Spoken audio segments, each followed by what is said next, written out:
Hey, it's Math Industry, and we are gonna take a look at a word problem for simple harmonic motion.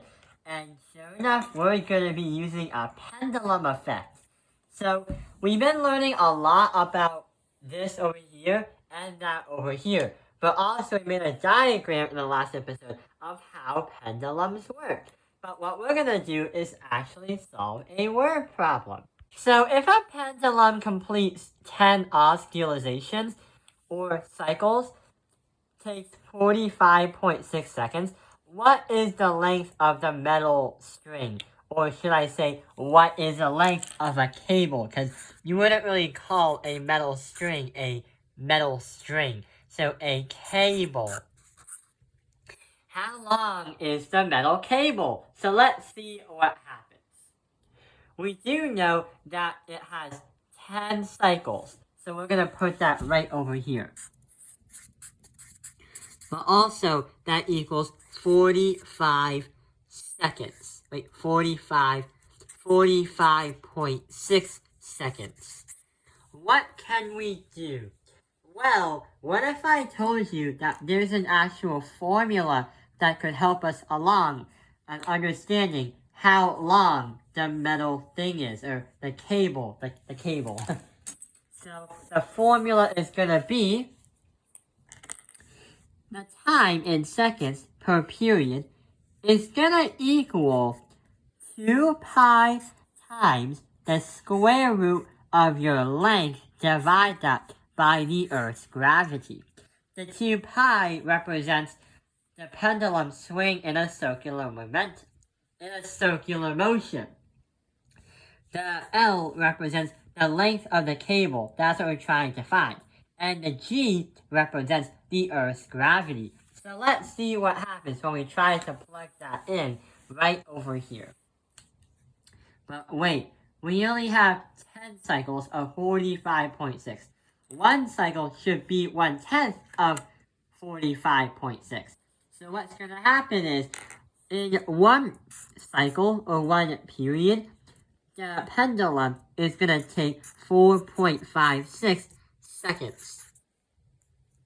So if I do the math over here on like what the formula is, we should get 4.56 equals 2 times pi, then the square root of, we're trying to find L, divide that by 9.8, because 9.8 is the negative for the Earth's gravitation, or the Earth's gravitational acceleration.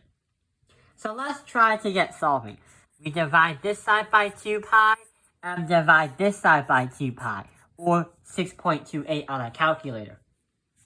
When you do that, you get 0.726, and that's going to equal the square root of L divided by 9.8. We're not done yet, because we still need to get L alone. You might think we have to square root, but the opposite of square rooting is going to be squaring. So we square this, and we also have to square root the square. So let's see. 0.726 squared is going to be 0.527. And squaring that is just going to be equal to L divided by 9.8. To get L alone, we just multiply it by 9.8. And we also just multiply 9.8 on both sides. These two are going to cancel out, because you have division and multiplication. But this will go in here. And our final answer, the length of the cable, is 5.17 meters. That is a really big pendulum.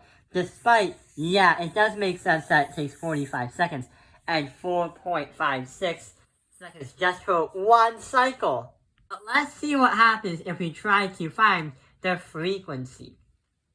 So the frequency measures how much the pendulum goes per every cycle per second. So in 1 second, how far does the pendulum actually go? Well, there is another formula that we can take a look at. The other formula is a little bit easier than the last one and only requires one calculation. the frequency is going to equal 1 divide that by the period in seconds.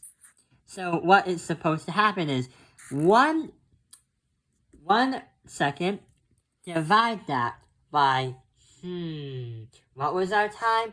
4.56 seconds. When we do that, our answer is going to be 0.221 divided by seconds, or cycles per second.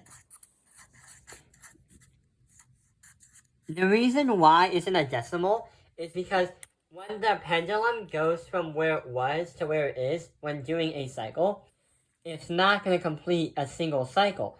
After 1 second, that is how many cycles have gone in just 1 second. So yeah, that explains the word problem, and we have applied our knowledge and learned the formula over here and the formula over here. I hope this video has helped you understand the word problem for simple harmonic motion. Thank you for watching Taoping Line's Math Industry. Like and subscribe.